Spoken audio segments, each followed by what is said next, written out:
Bonjour les gens.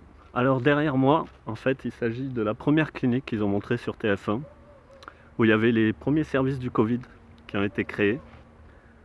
Donc ces services-là, en ce moment, au niveau des malades et des morts, en fait, c'est calme plat depuis 3 mois. Par contre, pour les gens qui se font tester, il y a une queue, mais alors jusqu'en Espagne, quoi. Parce que je suis dans le sud de la France. Voilà. Et donc je vais essayer un peu de vous parler. Je ne sais pas si je vais faire de l'humour ou parce que c'est un peu dramatique quand même. J'ai une idée, bon ça vaut ce que ça vaut, mais c'est bizarre parce que personne n'en a parlé. Tout le monde se soumet.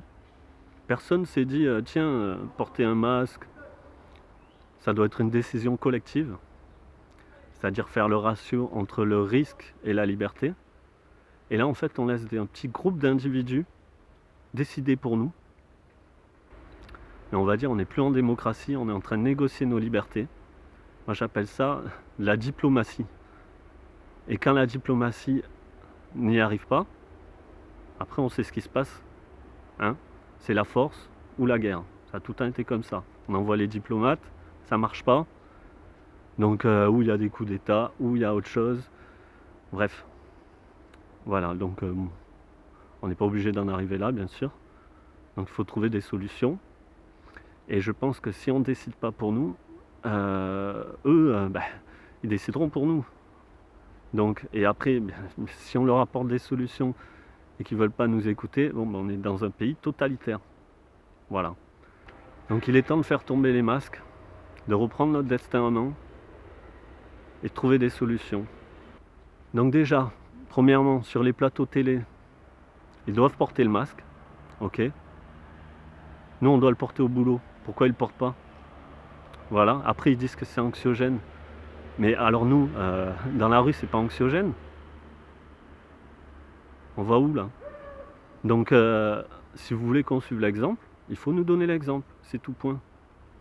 La deuxième chose, c'est d'ouvrir un référendum sur le port du masque à l'extérieur.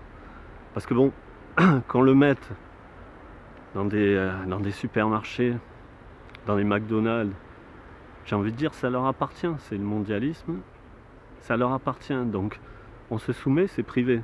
S'ils veulent, si on ne veut pas les mettre, on ne va pas chez eux.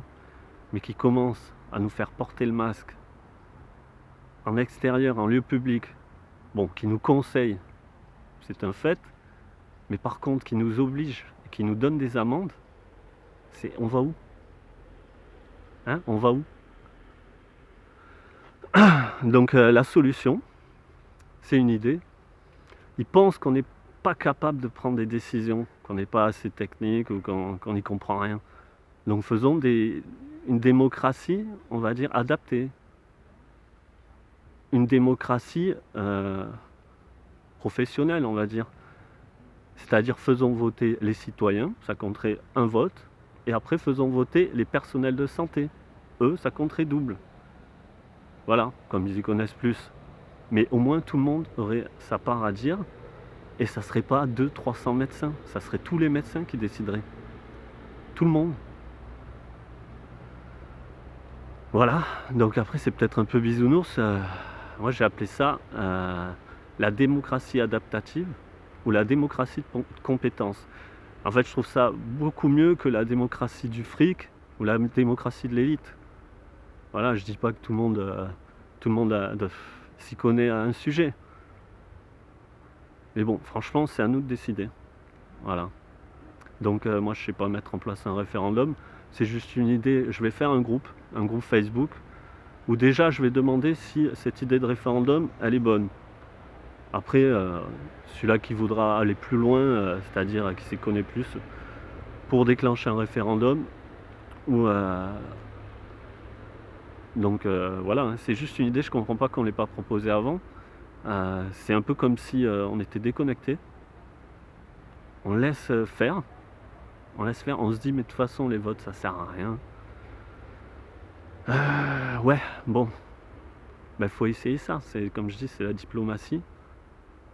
Et après évidemment ça va se transformer en force si ça passe pas. Parce que le problème, c'est que ça va durer. Ils font tirer. Là, ils nous parlent, ça va. Les gens qui vont aller à l'hôpital, ça va augmenter. avec la saison des virus. Donc ils peuvent tirer longtemps sur la corde comme ça. On va où? Et pourquoi depuis longtemps on nous a pas dit de porter des masques dans les salles d'attente des médecins, là où tout le monde a un virus? Hein? Ça serait pas con ça, à la limite. Ouais, je serais d'accord. Mais là en extérieur, là, dans la forêt, pourquoi on va si loin? C'est quoi ça? Laissez-nous respirer, je sais pas, là quand t'es comme ça tu respires moins bien, enfin je sais pas. Bon alors sinon j'ai une petite idée. Moi, j'ai vu que les masques transparents, pareil, ils nous ont fait, c'est inutile.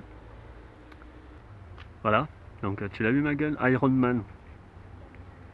Donc ça apparemment c'est inutile, ça laisse passer. Moi je me dirais que le tissu c'est des microfibres, donc en fait il y a des petits espaces et la glace ou la... Bon après j'y connais rien.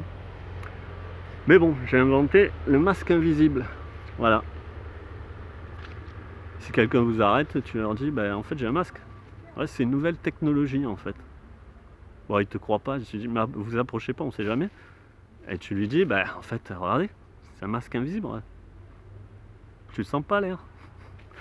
En fait, c'est pour dire que dans cette époque, en fait, on peut tout faire croire, on dirait, c'est un truc de ouf. Et la dernière fois qu'on a obéi bêtement, on sait ce que ça a donné. Donc il faut reprendre son destin en main, faire tomber les masques. Voilà. Et donc je vais mettre le lien du groupe là. Voilà, c'est vraiment, j'avais pas envie de faire cette vidéo, j'ai pas envie de parler de ça. Mais je crois que là, c'est un moment où il faut parler. Il faut s'impliquer citoyennement. C'est pas de la politique, hein. C'est nos libertés, le ratio risque et liberté. Et donc, comme je disais, bon, on va pas pleurer d'avoir porté le masque 3 mois, on va pas pleurer de... Mais là, en fait, ça prend une tournure, c'est très très méchant. Et ça va tirer sur la corde jusqu'en... j'ai envie de dire les 24 ans du Mans, les 24 ans du menteur. Et il y en a marre, quoi. Donc voilà, essayons de concevoir ça intelligemment, trouver des solutions et pas laisser un petit groupe de personnes décider pour nous. Voilà, c'est pas 300 chercheurs, 300 personnes qui décident pour nous. C'est pas... Voilà, et après, profiter de la nature, profiter de l'air. Voilà, c'est pas joli? Voilà. Ils vont pas transformer ça en... Non? Si? Il y a une grenouille là, transgénique. Voilà, les bisous. Faites attention et respectez-vous les uns les autres. Et soyez courageux. Et il y a d'autres chiffres quand même que j'aimerais bien savoir. Par exemple, les chiffres des gens qui ont perdu l'espoir, qui sont suicidés pendant cette période. Je pense que ça a augmenté. Hein. Enfin bref, de toute façon, on fait dire ce qu'on veut aux stats. Hein. Moi, je suis allé voir la clinique. Je suis allé me renseigner par moi-même. Donc j'ai constaté. Et voilà. Allez, courage. Bisous.